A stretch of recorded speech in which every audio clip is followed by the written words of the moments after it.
नमस्कार दोस्तों, आप सभी का हमारे जिंदगी की पाठशाला चैनल पर स्वागत है। दोस्तों, अगर आप छात्रों से जाने परम भगवान कौन है, परम भगवान किसे कहते हैं, जानिए आसान शब्दों में। तो आज का यह वीडियो सिर्फ आपके लिए ही है। अगर आप इस वीडियो को अंत तक ध्यान से और भक्ति भाव से देखते हैं तो आपको जानने को मिल जाएगा कि परम भगवान कौन है, परम भगवान किसे कहते हैं, भगवान के 6 गुण क्या है और किस भगवान की भक्ति करना चाहिए जिससे कि हमें भक्ति करने का संपूर्ण लाभ मिल सके। वो सब जानकारी हमने हमारे मुख्य शास्त्रों से ली गई है, जैसे कि श्रीमद् भगवत गीता, श्रीमद् भगवत पुराण, विष्णु पुराण, ब्रह्म संहिता, नारायण उपनिषद, वराह पुराण, मोक्ष धर्म और गीता महत्व आदि मुख्य शास्त्रों से ली गई है। तो अब बिना समय को गवाए चलिए वीडियो को शुरुआत करते हैं। तो सबसे पहले जानते हैं भगवान शब्द का अर्थ क्या है और भगवान किसे कहते हैं। दोस्तों, विष्णु पुराण में बताया गया कि धन, बल, प्रसिद्ध, सौंदर्य, ज्ञान और वैराग्य ये सब 6 ऐश्वर्य जिस भक्ति में परिपूर्ण रूप से असीमित मात्रा में और असीमित समय के लिए हो, उस व्यक्ति को भगवान कहते हैं। और यह भगवान की व्याख्या आचार्य पराशर मुनि जी के द्वारा की गई है। दोस्तों, अब जानते हैं कि कौन है व्यक्ति जो परम भगवान भी है और सत्य में वो है भी। परम भगवान कौन है? दोस्तों, विष्णु पुराण में बताया गया है कि धन, बल, प्रसिद्ध, सौंदर्य, ज्ञान, वैराग्य ये सब 6 ऐश्वर्य परिपूर्ण रूप से भगवान श्री कृष्ण में विद्यमान है, इसलिए उन्हें परम भगवान कहा गया है। और श्रीमद् भागवतम जैसे महान ग्रंथ में भी कई सारे देवी देवताओं और अवतारों के बाद यह घोषित किया है कि श्री कृष्ण परम भगवान है। दोस्तों, उसके साथ ही गीता महात्म के अनुसार देवकी नंदन श्री कृष्ण ही मुख्य देव है और देवकी पुत्र श्री कृष्ण के द्वारा कहा गई श्रीमद् भगवत गीता ही मुख्य शतर है। अब जानते हैं कि हमारे देवी देवता के बारे में भगवान श्री कृष्ण क्या कहते हैं। ब्रह्म संहिता में ब्रह्मा जी स्वयं कहते हैं कि ईश्वरः परमः कृष्ण सच्चिदानंद विग्रह अनादिदि गोविंदः सर्वकारण करन्मः। दोस्तों, इसका अर्थ है कि गोविंद के नाम से विख्यात श्री कृष्ण ही परम भगवान है और उनका शरीर सच्चिदानंद स्वरूप है। वे सबों के मूल स्रोत है और वे समस्त कारणों के कारण है। इस प्रकार सारे वेदों और शास्त्रों का एक ही सार है कि श्री कृष्ण ही परम पुरुषोत्तम भगवान है। दोस्तों, नारायण उपनिषद में भी कहा गया है कि नारायण से ही ब्रह्मा जी उत्पन्न होते हैं, नारायण से ही इंद्र और 8 वसु उत्पन्न होते हैं और नारायण से ही 11 रुद्र तथा 12 आदित्य उत्पन्न होते हैं और यह नारायण भगवान श्री कृष्ण के ही अंश है। वेदों का कथन है कि ब्रह्मण्यो यानी कि देव की पुत्र श्री कृष्ण ही परम ईश्वर है और मोक्ष धर्म में भी भगवान श्री कृष्ण कहते हैं कि प्रजापति च रुद्रं च प्याहमेव वै तो ही मां न विजानी तो मम मय विमोहित। दोस्तों, इसका अर्थ यह है कि मैंने ही ब्रह्मा जी को, शिव जी को तथा अन्यों को उत्पन्न किया हुआ है, किंतु मेरी माया शक्ति से मोहित होने के कारण यह नहीं जानते हैं कि मैंने ही उन्हें उत्पन्न किया हुआ है। वराह पुराण में भी कहा गया है कि नारायण अर्थात श्री कृष्ण ही भगवान है, जिनसे ब्रह्मा उत्पन्न हुए और फिर ब्रह्मा जी से शिव जी उत्पन्न हुए। इसलिए भगवत गीता में भगवान श्री कृष्ण कहते हैं कि चूंकि सारी वस्तुएं मुझसे उत्पन्न हुई है, अतः मैं सबों का मूल कारण हूँ, सारी वस्तुएं मेरे अधीन हैं, मेरे ऊपर कोई भी नहीं है। साथ ही भगवत गीता के 10वें अध्याय के दूसरे श्लोक में भगवान श्री कृष्ण कहते हैं कि न तो देवतागण मेरी उत्पत्ति या ऐश्वर्य को जानते हैं और न ही महर्षिगण जानते हैं, क्योंकि मैं सभी प्रकार से देवताओं और महर्षियों का भी कारण स्वरूप हूँ। दोस्तों, भगवत गीता के 7वें अध्याय से लेकर 12वें अध्याय तक के सभी श्लोक का सार यही है कि श्री कृष्ण ही परम भगवान है, क्योंकि इस ब्रह्मांड में न तो उनसे कोई श्रेष्ठ है और न ही भविष्य में कोई होगा। क्यों श्री कृष्ण ही परम पुरुषोत्तम भगवान है, आइए जानते हैं। श्री कृष्ण ही परम पुरुषोत्तम भगवान है क्योंकि वे परमेश्वर के वर्णनों से पूरी तरह मेल खाते हैं, और दूसरे शब्दों में कहा जाए तो श्री कृष्ण परम पुरुषोत्तम है क्योंकि वे सर्वाकर्षक है।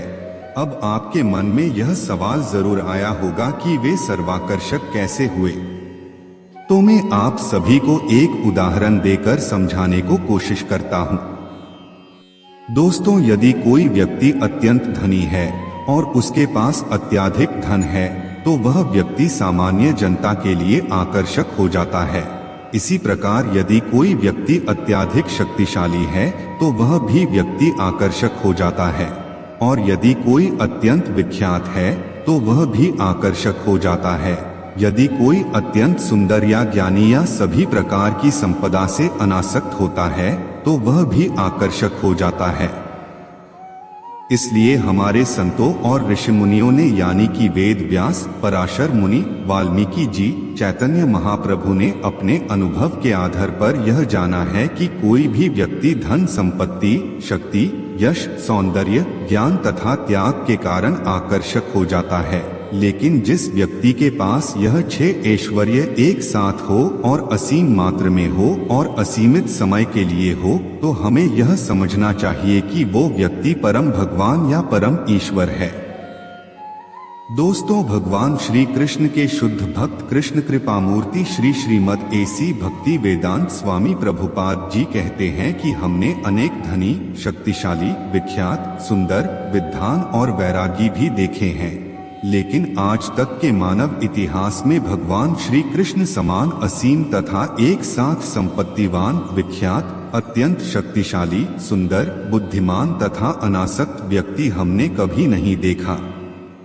पूर्ण पुरुषोत्तम भगवान श्री कृष्ण एक ऐतिहासिक पुरुष है जो 5000 साल पूर्व इस धरा पर प्रकट हुए थे। वे इस पृथ्वी पर 725 वर्षों तक रहे और उन्होंने मनुष्य के ही समान आचरण किया, लेकिन उनके कार्यकलाप अद्वितीय थे।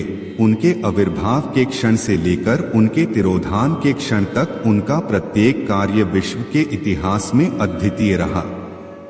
अतएव जो भी व्यक्ति श्री भगवान का क्या अर्थ होता है यह जानता है, वो व्यक्ति श्री कृष्ण को श्री भगवान के रूप में स्वीकार कर लेगा, क्योंकि न तो कोई श्री भगवान समकक्ष है और न ही कोई उनसे बढ़कर है। इस संसार में अनेक प्रकार के लोग हैं जो ईश्वर के विषय में भिन्न प्रकार से बातें करते हैं, लेकिन वैदिक शास्त्रों के अनुसार तथा समस्त युगों में शंकर जी, रामानुज आचार्य जी, मध्वाचार्य जी, विष्णु स्वामी जी, चैतन्य महाप्रभु और भक्ति विनोद ठाकुर जी जैसे महान आचार्यों ने तथा उनके शिष्य परंपरा से आए हुए सभी ने एक ही सुर में कहा है कि श्री कृष्ण ही परम ईश्वर है। दोस्तों, श्रीमद् भगवत गीता के 4 अध्याय के 5वें श्लोक से यह पूरी तरह से स्पष्ट हो जाता है कि श्री कृष्ण ही परम पुरुषोत्तम भगवान है। श्रीमद् भागवत गीता के 4 अध्याय के 5वें श्लोक में भगवान श्री कृष्ण यह कहते हैं कि तुम्हारे तथा मेरे अनेकानेक जन्म हो चुके, मुझे तो उन सबका स्मरण है, किंतु हे अर्जुन, तुम्हें उनका स्मरण नहीं रह सकता। और साथ ही श्रीमद् भगवत गीता के 4 अध्याय के 1 श्लोक में भगवान श्री कृष्ण यह कहते हैं कि मैंने इस अमर योग विद्या का उद्देश्य सबसे पहले लाखों वर्ष पूर्व सूर्य यदेव विवस्वान को दिया था, और विवस्वान ने मनुष्य के पिता मनु को उद्देश्य दिया था, और मनु ने इसका उपदेश इक्ष्वाकु को दिया था। दोस्तों, भगवान श्री कृष्ण को लाखों वर्ष पूर्व सूर्यदेव विवस्वान को दिया हुआ उपदेश उन्हें आज भी याद है। इससे यह स्पष्ट होता है कि श्री कृष्ण अपार ज्ञान के धारक है। चूंकि श्री कृष्ण का ज्ञान अपार है, अतएव उनकी स्मरण शक्ति भी असीम है। दोस्तों, इसलिए उन्हें परम भगवान कहा जाता है। आजकल यह फैशन बन गया है कि नास्तिक श्रेणी के कुछ लोग कुछ योग विधियों के द्वारा ईश्वर बनने का प्रयास करते हैं। सामान्यतया ऐसे नास्तिक लोग अपनी कल्पना या ध्यान शक्ति के बल पर अपने आप को ईश्वर घोषित कर देते हैं, लेकिन भगवान श्री कृष्ण इस प्रकार के ईश्वर नहीं हैं। वे न तो ध्यान की कोई योग विधि के द्वारा ईश्वर बनते हैं और न ही कोई कठोर तपस्या करके ईश्वर बनते हैं। असल में सच बात तो यह है कि वे कभी ईश्वर बनने का प्रयास ही नहीं करते, क्योंकि वे पहले से ही परमेश्वर है। इसलिए उन्हें कभी ईश्वर बनने का प्रयास करना ही नहीं पड़ता है। अब आपको यह समझ आ ही गया होगा कि परम भगवान कौन है और परम भगवान किसे कहते हैं। दोस्तों, अब आपको मन में यह सवाल जरूर उठा होगा कि हमारे सनातन धर्म में तो 33 करोड़ देवी देवता है, उसमें से मैं किसकी भक्ति करूं जिससे कि मुझे मोक्ष मिल सके, क्योंकि मनुष्य जीवन का अंतिम उद्देश्य तो मोक्ष को प्राप्त करना है। शास्त्रों के अनुसार किस भगवान की भक्ति करें? दोस्तों, अगर आपके मन में भी यह सवाल उठ रहा है तो उस सवाल का जवाब आपको भगवत गीता के 18वें अध्याय के 65वें 66वें श्लोक से मिल जाएगा। और इसी के साथ अगर आपको मन में यह भी सवाल उठा होगा कि भगवान को छोड़कर किसी भी देवी देवताओं की जो लोग पूजा करते हैं उनके साथ क्या होता है और क्या उनको मुक्ति मिलती भी है या नहीं, तो इसका भी जवाब श्री कृष्ण ने श्रीमद् भगवत गीता में दिया हुआ है। भगवान श्री कृष्ण भगवत गीता के 18वें अध्याय के 65वें श्लोक में कहते हैं कि हे अर्जुन, तुम सदैव मेरा चिंतन करो, मेरे भक्त बनो, मेरी पूजा करो और मुझे नमस्कार करो। इस प्रकार से तुम निश्चित रूप से मेरे पास आओगे। मैं तुम्हें वचन देता हूँ, क्योंकि तुम मेरे परम प्रिय मित्र हो। भगवान श्री कृष्ण भगवत गीता के 18वें अध्याय के 66वें श्लोक में कहते हैं कि हे अर्जुन, तुम समस्त प्रकार के धर्मों का परित्याग करो और मेरी शरण में आओ। मैं समस्त पापों से तुम्हारा उद्धार कर दूंगा, तुम डरो मत। दोस्तों, यह पर धर्म का मतलब हिंदू, मुस्लिम, सिख, ईसाई वाला धर्म नहीं, बल्कि भगवान ने अर्जुन को परमात्मा का ज्ञान, अनेक प्रकार के आश्रमों तथा वर्णों का ज्ञान, ध्यान का ज्ञान और मन का संयमित करने का ज्ञान जो दिया हुआ था, उस सब को भूल जाओ और एकमात्र मेरी शरण में आ जाओ। मैं समस्त पापों से तुम्हारा उद्धार कर दूंगा। ऐसे भगवान श्री कृष्ण के कहने का मतलब है। दोस्तों, यह स्पष्ट हो जाता है कि हमें सिर्फ भगवान श्री कृष्ण की ही भक्ति करनी चाहिए, क्योंकि वही है जो हमें इस इंसान जन्म, मृत्यु, व्याधि से मुक्ति दिला सकते हैं। दोस्तों, अब जानते हैं कि भगवान श्री कृष्ण को छोड़कर किसी अन्य देवी देवताओं की जो लोग पूजा अर्चना करते हैं उनके साथ क्या होता है और क्या उनको मुक्ति मिलती है या नहीं। दोस्तों, जो लोग देवी देवताओं की पूजा करते हैं वे लोग देवी देवताओं के बीच में जन्म लेते हैं। जो लोग पितरों की पूजा करते हैं वे लोग पितरों के पास जाते हैं, और जो लोग भूत प्रेतों की पूजा करते वे लोग भूतों के बीच ही जन्म लेते हैं।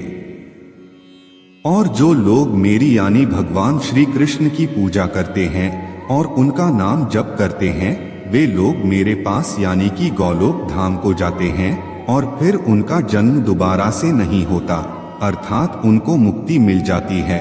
जो लोग देवी देवताओं की पूजा करते हैं वे लोग देवी देवताओं के बीच स्वर्ग लोक में जन्म लेते हैं, और जब उनका सारा पुण्य क्षीण हो जाता है तो वे लोग फिर से मृत्यु लोक में यानी कि पृथ्वी पर दोबारा जन्म लेते हैं। इसके साथ ही भगवान श्री कृष्ण यह भी कहते हैं, जो लोग देवी देवताओं की पूजा करते हैं वे लोग इनडायरेक्टली मेरी ही पूजा करते हैं, किंतु वे यह त्रुटिपूर्ण ढंग से करते हैं। दोस्तों, मैं आपको एक उदाहरण देकर समझाने की कोशिश करता हूँ। जब कोई मनुष्य वृक्ष की जड़ों में पानी न डालकर उसकी पत्तियों में तथा टहनियों में पानी डालता है, तो क्या ऐसे करने से उस वृक्ष की सभी टहनियों और पत्तियों को पानी मिलेगा? नहीं ना। अगर हमें उस वृक्ष की सभी टहनियों और पत्तियों को पानी देना होगा तो हमें उस वृक्ष की जड़ों में पानी देना चाहिए, न कि पत्तियों को और टहनियों को देना होगा। दोस्तों, ठीक इसी प्रकार हमें परम ईश्वर श्री कृष्ण की आराधना करनी चाहिए।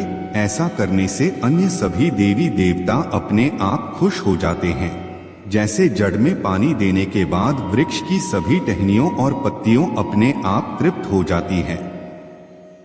दोस्तों, देवी देवता यानी कि इंद्रदेव, वरुण देव, अग्निदेव, ब्रह्मा जी, शिव जी आदि यह सभी देवी देवता और कोई नहीं बल्कि भगवान की सरकार के विभिन्न अधिकारी हैं, जिन्हें भगवान ने अपने विशेष कामों को करने के लिए रखे हैं और वे सब अपने अपने विशेष कामों के लिए जाने जाते हैं। जैसे कि बारिश के लिए इंद्रदेव जी को रखे हैं, अग्नि के लिए अग्नि देवता और मृत्यु होने के बाद जीवात्माओं का हिसाब करने के लिए यमराज जी को रखा हुआ है। और इन सभी देवी देवताओं को भगवान श्री कृष्ण नियंत्रित करते हैं। इसलिए अगर हमें मोक्ष चाहिए तो हमें परम ईश्वर श्री कृष्ण की ही आराधना करनी चाहिए। दोस्तों, अगर आप भक्ति भाव से इस वीडियो को देखे होंगे तो अब आपको समझ आ गया होगा कि परम भगवान कौन है और परम भगवान किसे कहते हैं। दोस्तों, आपको यह वीडियो कैसे लगा, यह हमें कमेंट बॉक्स पर कमेंट करके जरूर बताएं। हमारे साथ जुड़ने के लिए चैनल को सब्सक्राइब जरूर करें। धन्यवाद।